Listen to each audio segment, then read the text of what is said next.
If you didn't see what came before this video, check out the prior coverage of the preparation for and final ascent of Tartarus, along with the final battle between Strega and Nyx, with all the new and unique takes and approaches that the Persona 3 manga brings to the table for narrative, lore, and especially characterization that makes the ending hit even harder. Now on to the conclusion for the post-Nyx world, where we'll get so much quality and original approaches, content, and even one of my favorite moments of any Persona 3 interpretation ever. Upon all of them waking up in this new world, it starts from Aegis's POV. The cover page shows the rooftop and the title, Memories of You Making Me Feel Brand New. We do get pages with panels of each member of 3's, including Makoto looking either sad, pensive, dazed, any of those three, as it then proceeds to Aegis's perspective. Like I said, she wakes up in her room, narrating her thoughts. She thinks on how she instantly perceives that she is a machine built for battle, and that she was in stasis on Yakushima, wasn't she? So why is she here in the dorm? She can't recall. And then it continues on. She doesn't know why, but her instinct tells her to put on a uniform, walk to school, and commit even though she knows she doesn't belong. But something tells her that this is where what's most important to her awaits. And then with a very cool shot at the bottom that will connect with something later, she's clear but walks past a haze of essentially nobody to her. Excellent shot. She just finds herself feeling that the school is the final destination for her feelings and her that have nowhere else to go. And one of my biggest appreciations and takeaways from this manga is the depth of expression from Makoto Yuki, but even more so,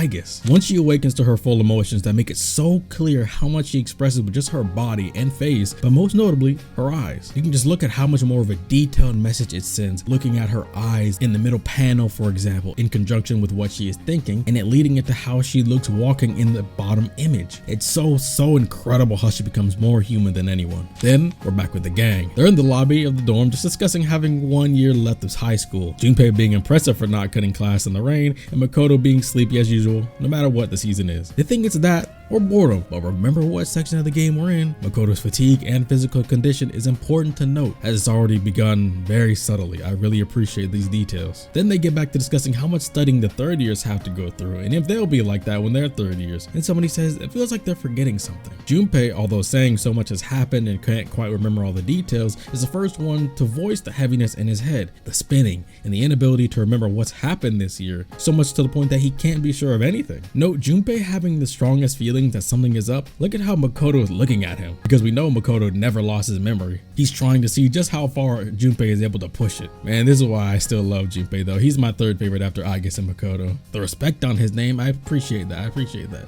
Next comes Yukari, that there was something that she wanted to tell Makoto, but then they just continue bantering. And then as they walk, and next in silence, someone is ahead of them, and then it happens. One of my favorite moments in any interpretation of Persona 3. No more words, just the approach, the faces, the hidden faces from us and each other until the pass, and then the eyes, the full reveal of Aegis with the default expression, and then the umbrella drops. They just stand and stare. His eyes here made me doubt if Makoto actually never lost his memory in this version, but I'll take it as he did, but just didn't expect to see her then. Also, look at the umbrellas. Makoto still retains his, and Aegis, in surprise and remembrance of him, drops hers. That's just how strong her feelings are, to be able to fully remember before anybody else that lost them. Look at the panel with her face after she drops the umbrella. That expression legit to me is both, I finally get to see you again, and I'm so sorry and I'm ashamed I forgot you. How could I have forgotten you? All as she says, most important to me. She doesn't even pick up her umbrella, but Makoto picks it up for her and stows it away for later. The others are just as confused about the exchange, Junpei not knowing who she is, Yukari saying she's her dorm neighbor, and they wonder why did she just walk up to the school gate and then leave. And then in a nice little sweet moment, Fuka innocently says she knows the feeling, having taken lots of time off school from needing to find the courage to go, so they agreed to greet her next time because the only reason Fuka herself found the courage was because of them. On the other side of things though, with the seniors, Akihiko and Mitsuru talk about the last year, how little progress they made unpacking because of the memories each thing brings, and they really wonder about the missing things in their mind from the past year, including if they could have done anything more for Shinji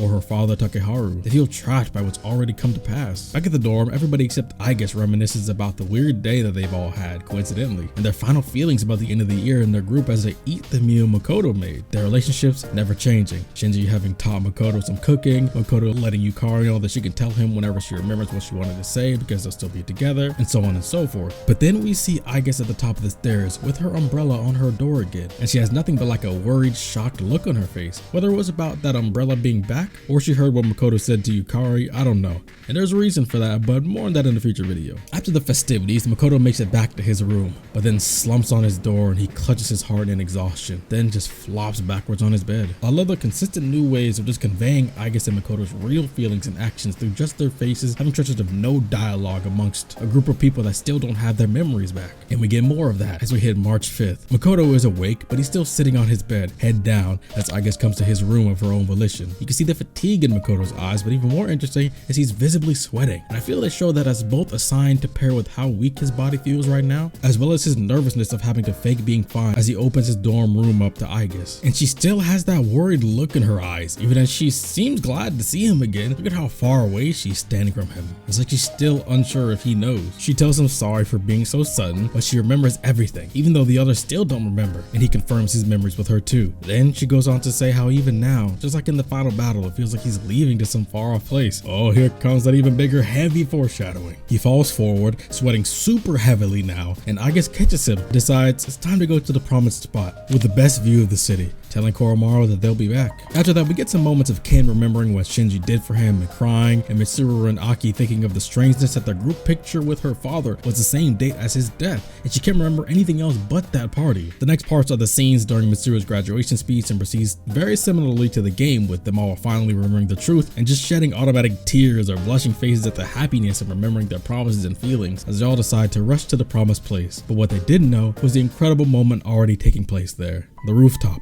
March 5th. Considering the significance of the lap rest we all know between these two, it was interesting that they were back to back resting on each other. And I would never immediately dismiss it as worse because that would be silly, and knowing this narrative, I had a feeling that they would make the most of this difference. Back to back, they just soak in each other's presence, and like normal, Aigis mentions how pleasant the wind feels. It's her first spring she can experience, and yet it's nearly over already. She finally understands that battle after battle, facing the end of the world, she understands what it means to live. And if you saw the previous part, she has a great moment of realization as Makoto fights off Nyx on his own with his new fusion of Thanatos and Orpheus. She says that when forcing herself to contemplate, living means facing that inevitable end. All lives have to face it at some point, and only those who see it coming can understand it on top of what it is they each truly desire. Some proof that they were alive. She admits that she felt and feared her power being insufficient to protect him, realizing that that desire to protect is no longer just because it was a task, but it has become a heartfelt wish of her own. And it was only when she found the determination to face complete destruction that she knew, because imagining never seeing him again for any reason would have been just too much. So she came to this conclusion, to not just protect him, but to always give him strength. And here's where a little speck of her self-doubt comes in.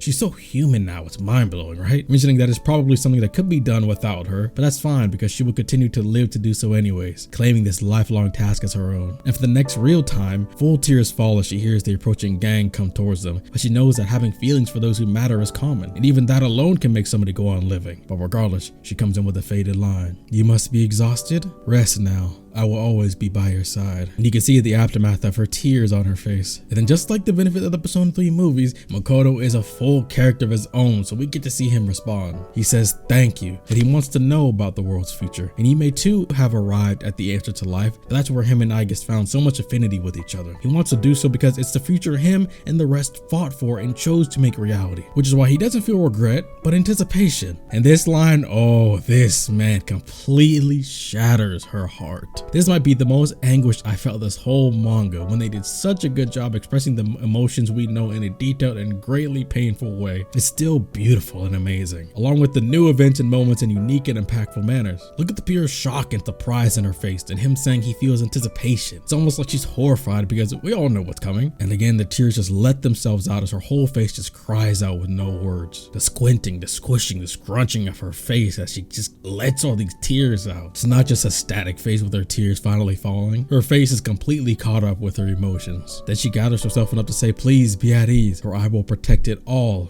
by your side, you and the lives we live into the future. Then the rest of 3's pours in, and we get the post-credit shot from the game, except here the tears are still just gushing out even more. The biggest difference though is Makoto doesn't simply fade to sleep immediately after this, which then causes him to sleep until he dies the next morning in his sleep. Here he gets up and even approaches as he says he'd love to see them. Gets feeling that way now, it just fills him with joy. And that's where it ends. I have to say, this manga was a joy to read and talk about in video form. Shed some light on this underrated adaptation of Persona 3, and this is just the beginning. I have plenty more plans for the Persona 3 manga and things I want to talk about and express and cover about it, and who knows, maybe even the Persona 4 and 5 mangas. And I'd love to do Persona 2's mangas, but those are just side story anthologies, so I'm not sure how potent or much I'd go into those really, but who knows, if they're as solid as the games are, even with their short length and being anthologies, hey, I might tap into those too. Thank you all for watching. Subscribe for more coverage of this and tell me what you thought of these parts of the Persona 3 manga. Feel free to check it out yourselves, but come back when I spew my appreciation and analysis of the great parts in it from here on out. Put the secret code #joy on your comment to let me know you stayed this long. See you all on the next one.